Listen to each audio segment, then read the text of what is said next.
Hello, hello, hello.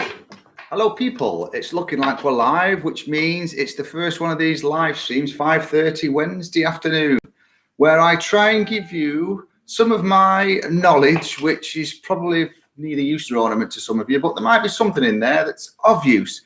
Today's question, where's it gone? Oh, yes, guitar picks. That was it, yeah. Which guitar pick is best?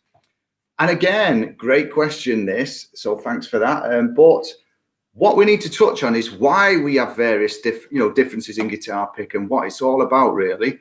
If we are going to play acoustic guitar, I generally tend to use about half a milli, about 0.5, 0.58, 6.6 of a milli, around about the half milli mark. The reason why is because on the acoustic, it gives me more attack, which basically means here's an example. Thin pick, 1 milli pick. Hopefully you'll be able to hear this. Thin pick. Here how you get more of the attack of the note with a thin pick. So for me, using an acoustic, when I'm recording, guys that come in the studio, a lot of the singer-songwriters that come in, they all like to write the songs on the acoustic. And one of the big eureka moments is when you just say to them, do you know what? The guitar sounds a little bit dead. Just try a thinner pick. And then it's like, whoa, and everything records so much more better. And you get this brighter resonant tone that comes out of the guitar. And it's all down to a pick. There's several other options, though, of course, when you're picking. One of them being is where you watch. I mean, listen to this.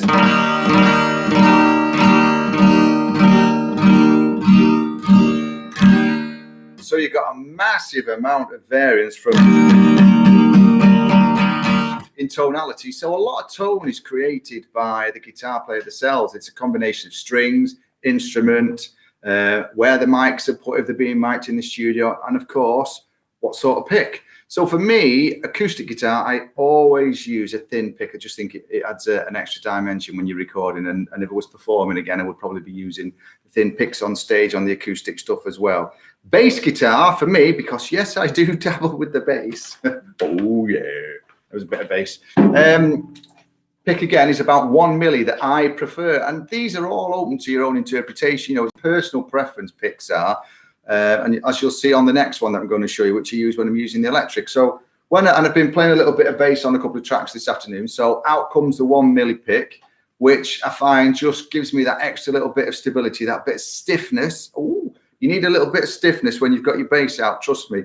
And this is one of the things that I find, a thin pick is just a no-go for me with a bass guitar. About 1 milli and maybe even above. Some guys like the 3 milli Jim Dunlop big stubbies on the bass guitar. I find 1 milli is plenty for me. So again, I've gone from laying acoustic guitar parts with the half milli to the 1 millimeter pick for the bass guitar parts. And then the other pick that I tend to use, which is anything that I use on the electric, and out comes the old SG, because I'm what you would class as an economy picker. I sort of play with like an efficient way of picking. So for me, I use the Jim Dunlop, the little jazzy stubby ones, which are 3 millimeters thick. And the reason why is when I pick an economy pick, which is probably tends to be the one that I go for more than anything, is the Smig. How are you doing, mate? Nice to see you on there. I'll be watching your wife later on the Beeb. I think she's on tonight, is she? Can't wait. I've been looking forward to it all day. Yeah, back to this.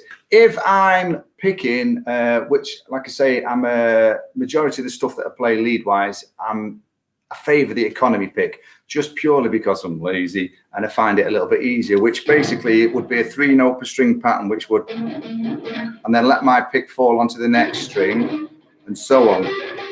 So for me, the thick pick has a big advantage there because it lets me push, it sort of glides through the strings. Whereas, and I do use a thing I've got to be careful what I go into here, but I do use a thing called downward pick slanting as well, which means that the pick is at an angle, which helps to push it through the strings. Now I find if I do that with a thin pick, I just get this little bit of extra bite. It snags for me. Same with the 1 milli. So I've tried them all over the years. But the one that I favour for anything that's sort of rocking is the 3mm little stubby Jimmy Dunlopy type picks for me. So they just let me sort of, if you're building speed into what you're playing, you've got to find something that's going to create the least amount of contact and resistance. And for me, these just glide through.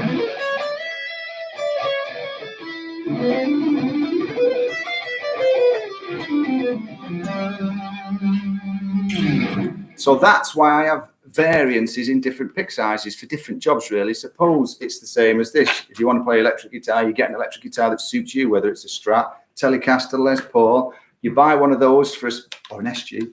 You buy one of those for a specific reason, because they've got a unique sound, or you're into a certain style of music which requires that. If you like your funk stuff, you're going to be getting something Stratty, aren't you? More than likely. So again, I would use a thin pick for something like that. The other thing that we're looking into is these pesky things. Now, one of the students that comes to me, Steve, it's great because he really pushes my boundaries. He's into a little bit of sort of Delta swampy bluesy kind of acoustic stuff. So last night he's thrown this challenge at me that we're going to be looking at a little bit of Tommy Emmanuel stuff, and obviously the Chet Atkins type stuff, which is going to be great. Big steep learn. So watch this space and we'll see how we go. So for me, I've got to now start to try and use the thumb pick, which is totally new, being a rock-based player, really. The majority of my stuff is all the rocky type stuff and bluesy rock. So it's going to be great. So I will let you know how I go on with this thumb pick over the next few weeks and see whether I can, pardon the pun, but get to grips with it, and I'll see what sort of difference it has. I mean, I'm looking at this in a way where I feel that a thumb pick for me could be where I actually end up playing a lot of acoustic with just a thumb pick, where I could, I don't know whether I'd strum with it like that, but I think I might modify one of these thumb picks a little bit at home and see whether I can utilize it so that I can actually pick the bass notes with it, and also maybe just utilize it for general strumming as well. So it's one of those watch this space things. So that's it tonight. It's short and sweet. It's good to be back in the studio. Obviously, I'm on lockdown, which means I'm only allowed in here. I spent Christmas locked down anyway because my wife was isolating. She caught COVID the day before Christmas Eve. So we had to sit there and just stare at each other for 10 days. And it was great because we didn't murder each other, which was very exciting as well. So all in all, I'm back in the studio, but the studio is closed to the general public. So I'm doing all the online types of stuff. It's always a pleasure to do the 5:30 Q&As. And as you know, they're on every Wednesday evening. If you've got any questions, just fire them over to me. You can PM me or on all the socials, or you can send me an email at info@arenastudio.co.uk, or you can actually just contact me through any of it and send all these questions over, and it's great. And if I can answer them, I'll do my best for you. And keep playing those guitars, stay safe and well, and hopefully we'll all be hooking up in the studio in the not too distant future where we can make some great music. And I'll see you next week at 5:30. Thanks for watching. See you soon. Bye. How do we switch all this off now? I don't know. There's one going. That's YouTubers. Ta-ra. And then this one is